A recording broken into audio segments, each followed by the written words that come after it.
Hi College Now instructors, I'm here to show you around in the new version of D2L, and I guess I want to say it's not new, it's the same program, it just looks a little different, so it looks new to a lot of us. So I want to give you a little tour so that you can see that really all the functions are working exactly the same. The functionality is completely identical to the old version. And what we really have is just a cosmetic change and a little bit of reorganization. So when you first log into D2L, you'll use your S number and the same password that you used to log into eWolf. So you may have logged into eWolf and then clicked on the icon for D2L. You arrive here on the home page. This is the home page that's maintained by instructional design folks. And in order to get into our courses, we are going to have to look over here. So your courses will be listed over here under this section called My Courses. You might right now be seeing only some of your old courses from previous semesters, so you're going to need to pin your current semester Fall 2018 courses to the top so that you see those there. So I can go right into my English class that's down here that I'm teaching now, or you can click here on this, what they're calling the waffle. So it's to the left of where the D2L messaging system is.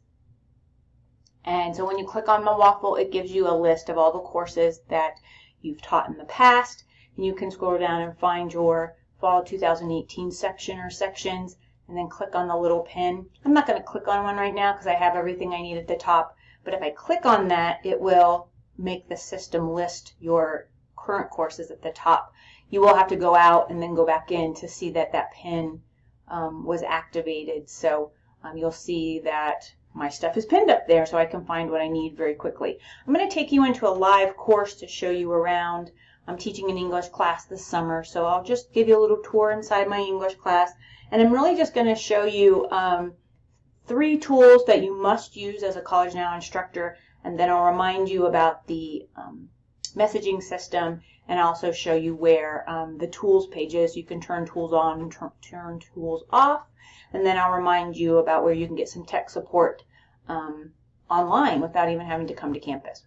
All right, so let's get through this. Progress is where, if you click on Progress, where you will find access to the gradebook and to the attendance register. As a College Now instructor, just like all other instructors who teach at Front Range, you must maintain a gradebook and you must take attendance. So the gradebook, I'm going to have to pop out of my live gradebook because I think the default now is that it shows up to the actual gradebook and not the managing page, which is a little bit different than the old version. So it takes you to the gradebook, but remember you have to go to the manage page to set up your grade columns. So that's what we're looking at here. This is the manage page. This is a live course, so I already have my categorized assignments and different assignment columns set up, and it's not set up in the columns here, more like rows for us as the instructors when we're setting it up. It works the same. You click new item, you choose whether you want to enter text or numeric or pass fail. You have all those options, the same as you did before. I'm going to exit out of there because I don't want a new item. And then, but you saw I went to the breadcrumb trail. If I want to leave that page, I can go back to the left and go back to the previous page instead of hitting my back button. You know, you can reorder things and delete things the same as you did before. And when you're ready to enter grade, you'll click on enter grades. I'm not going to go to that, the live grade book, so I don't want to show you that part. But it works exactly the same as it did before. As a College Now instructor, you must also keep a, wrong section, sorry, I'm at activities, like wondering why I can't see what I'm looking for. You must keep an attendance register. Click on attendance. When you arrive at the attendance page, when you're setting up your course, you will have no register. You'll have to create a new one. In order to set up the new register, you can give it a name. I usually give the current semester name. You can give it a description if you want. There's only one attendance scheme that we can use, so you'll keep that default selection. The EMS attendance scheme we don't want to use. And then you can put in a percentage. I usually do 80%. So after a student drops below 80% attendance, then I know they're probably at risk for not doing as well since they haven't been attending. Keep this visible to all of your students, allow the users to see it. And then when you scroll down a little bit more, yeah, include all users in the course. Scroll down a little bit more, you can start setting up your attendance register by dates, whether you're a Monday, Wednesday course or a Tuesday, Thursday course. Once you have those fields filled in, you can add the number of rows so that you can put all the dates for the whole semester in. You can make adjustments to this if you mess it up, make a mistake, whatever. I mean, you can't mess this up really. It's all just you setting up the dates in the columns that the students will see for the register. So I'm going to cancel out of this because I already have one in here. But if you click save, everything will be saved. If you don't have everything in the register that you need to add more rows, put more dates in, whatever, you can click edit and it will take you back to that screen we were just at, and you can do all of those additions or deletions or whatever. And then when you're ready to take attendance, you can click on the link. It takes you into the attendance register. So this is a live attendance register. The navigation to move to the right is here. And then I didn't take attendance the other night in class, so I'll just take you into this one so you can see. I can probably remember who was there and who wasn't. Haven't had a lot of absences this summer. So you'll just click the little drop down next to the students who've attended. If they're absent, you'll click A. But these people are all there, so I'll stop. Click save. Okay, I'll go back and finish the rest of that later. But that's how you set up the register and take attendance. And once you save, sometimes you also have to click close. Okay, so that's the attendance register, the gradebook, and again, going to repeat that you must maintain those two parts, those two tools, those two places where students get information about their progress in the class, and that's why I believe that D2L has named this progress. All right, the last thing you must do in D2L is post a copy of your syllabus, and we recommend that you do that on content. And of course, you can add many other things to content as well, but we need for the syllabus to be posted in D2L on the first day of class, and it must be kept there all semester long so students can refer to it. You know, it has all of the policies for the course and all of the GT pathway information so students know how the course transfers to other institutions and the learning outcomes and all that good stuff, and of course a calendar so they know when your assignments are due. So you see I have mine already here. When you come to content for the first time in your new D2L shell, you will only see up to here, up to this table of contents. Nothing will be below it. This is a live class, so I've added lots of things. You will also see this add module right underneath table of contents. You can go ahead and type in course syllabus. I'm not going to hit the enter key, but I recommend that you do because then you will have a module created like I have up here. That module page will open.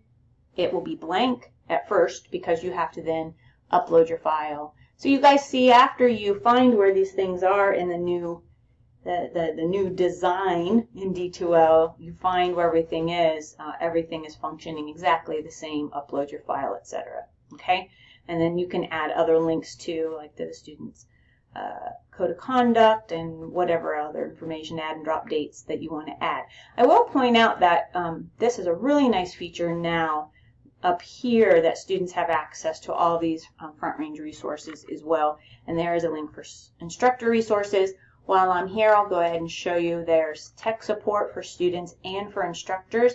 And I really recommend that if there are some things you haven't learned about D2L or you want to review about certain tools, that you go to the instructor tutorial page. It is created and maintained by our instructional designers, the D2L instructional designers. Sorry, that's a mouthful. And there's lots of great documents to show you where to click and even some videos you can watch. And then while I'm here, I'll also show you the course administration page. It was located in a different place, which I thought was harder to find in the old version. Now I come to course administrations and I can click tools. I can access some of the other things within D2L, but tools is probably where you want to come to turn on and turn off the different features that you want to use and not want to use. For instance, let me just show you, if you decided that you didn't want to use announcements, you could turn that tool off, but I use it every semester. to give students homework reminders and give them links to the important resources I want them to look at so that they don't have a reason not to find those things. You won't use the chat, perhaps. You can turn that off. The checklist, oops, I think I passed it.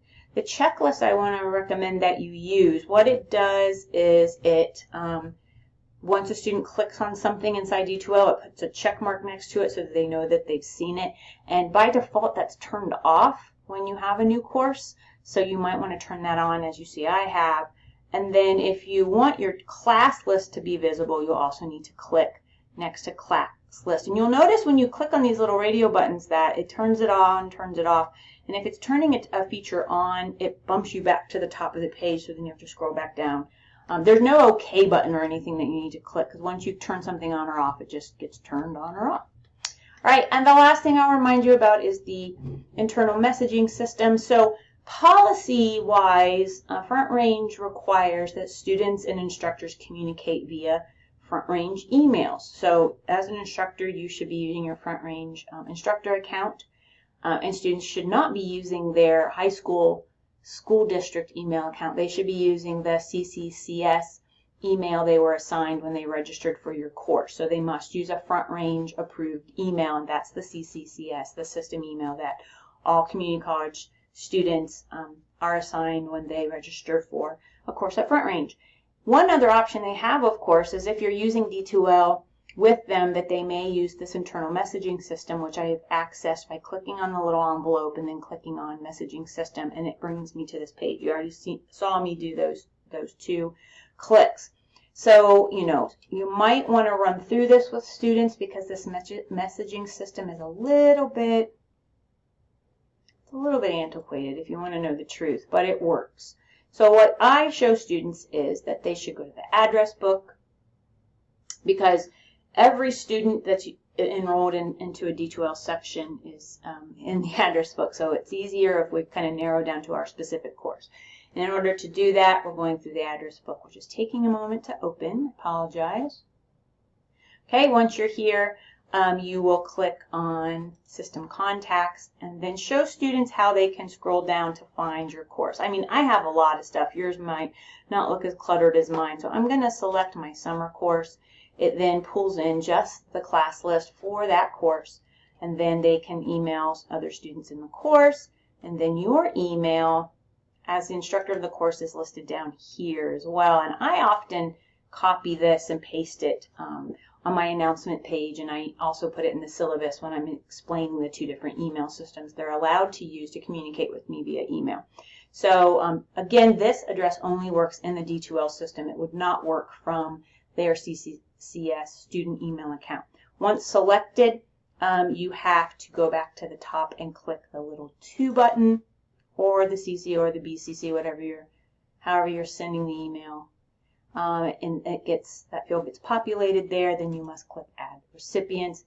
Again, the person you're sending it to, the address is populated in the to field, and then you can type your email. I know you guys know how to type. I'm just, showing you how it functions. Click Send. And then there's a feature to attach the file. It was below my recording window, so you didn't see that, but they can send attachments here as well. And then, you can answer and respond to your students through this messaging system.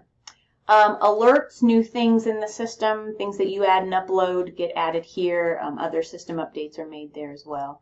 And then the chat tool, I think that's the chat tool.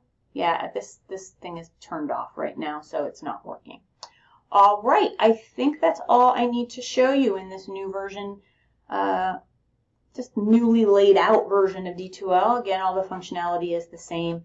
And if you have any questions or would like any instruction from me on how to use some of the other tools because you're interested in using those, please let me know, and I'd be happy to work with you however that will work, via phone, sending you some videos in this way, coming to your high school campus. You can come and visit me on campus at Boulder County campus. And I look forward to working with all of you, and I wish you a happy semester. And don't forget to contact me with any questions about D2L. Thanks.